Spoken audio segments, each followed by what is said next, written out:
Vinicius junior পেলে নেইমারের দেশের এই 22 বছরের ছেলেটা পায়ে বল পেলেই বিপক্ষের ঘাম ছুটিয়ে দেয়। কিন্তু তাতে কি, রিয়াল মাদ্রিদে খেলা ভিনিসিয়াস জুনিয়রের গায়ের রং কালো যে, সেই কারণেই স্টেডিয়ামে বসে থাকা 50,000 দর্শক ভিনিসিয়াস তোর মৃত্যু চাই বলে অনবরত স্লোগান দিতে থাকে। কখনো আবার তাকে বাঁদর বলে ডেকে ওঠে হাজার হাজার দর্শক। আবার অনেকে এক ধাপ এগিয়ে ভিনিসিয়াসের দিকে ছুঁড়ে দেয় কলা।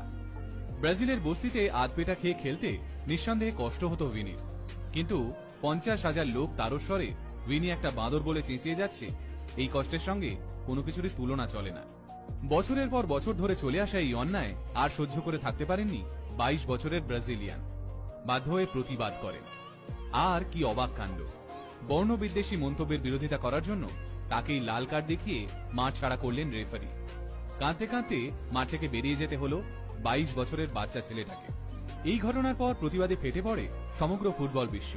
ভিনিসিয়াসকে সমর্থন জানিয়ে এগিয়ে আসেন নেইমার, এমবাপে, ক্যাসামিরো, এমনকি রিয়াল মাদ্রিদের চিরপ্রতিদ্বন্দ্বী বার্সেলোনায় খেলা রাফিনহার মতো ফুটবলাররা। এদিকে ব্রাজিলের প্রেসিডেন্ট স্বয়ং জানিয়ে দিয়েছেন, ভিনিসিয়াসের বিরুদ্ধে কোনো বর্ণবিদ্বেষী মন্তব্য দেখতে পেলেই কড়া ব্যবস্থা নেবে ব্রাজিলের সরকার। ঠিক কি কারণে একজন 22 বছরের ব্রাজিলিয়ানের জন্য সারা পৃথিবী তোলপাড়, আসুন আজকে সেই কাহিনী জেনে নি। ব্রাজিলের সাও গাঞ্জালো বস্তি। স্কুলে যাওয়া তো দূরের কথা, ছোট ছোট বাচ্চারা এখানে রাস্তায় দাঁড়িয়ে মাদক বিক্রি করে। প্রয়োজন পড়লে বন্দুক বের করতেও ভয় পায় না এই বাচ্চারা। ফলে ভদ্রলোকেরা সকালবেলাতেও এই বস্তি এড়িয়ে চলেন। এইরকম এক বস্তিতে জন্ম হয় ভিনিসিয়াস জুনিয়রের। ছোট থেকেই ভিনি জানতেন এই বস্তি থেকে বেরোনোর একটাই পথ, আর তা হলো ফুটবল। মা বাবা যা আয় করেন তাতে সংসারের সবার ঠিক করে খাবারই জোটে না, তাই আধপেটা খেয়েই সকাল থেকে মাঠে পড়ে থাকতেন তিনি। ফুটবল খেলতে নামলে নিজের থেকে বড় বড় ছেলেদের নাকে দড়ি দিয়ে ঘোরানোর অভ্যেস ছিল ভিনির। বিপক্ষ দলের প্লেয়াররা বিরক্ত হয়ে বলতো, এ ছেলে মানুষ না, এর ওপর দানব ভর করেছে।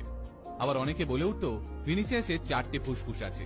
এই আশ্চর্য প্রতিভার দরুন খুব স্বাভাবিকভাবেই রিয়াল মাদ্রিদের নেক নজরে পড়ে যান ভিনি। রিয়াল মাদ্রিদের ম্যানেজমেন্ট বুঝতে পারে এ ছেলে লম্বা রেসের ঘোড়া।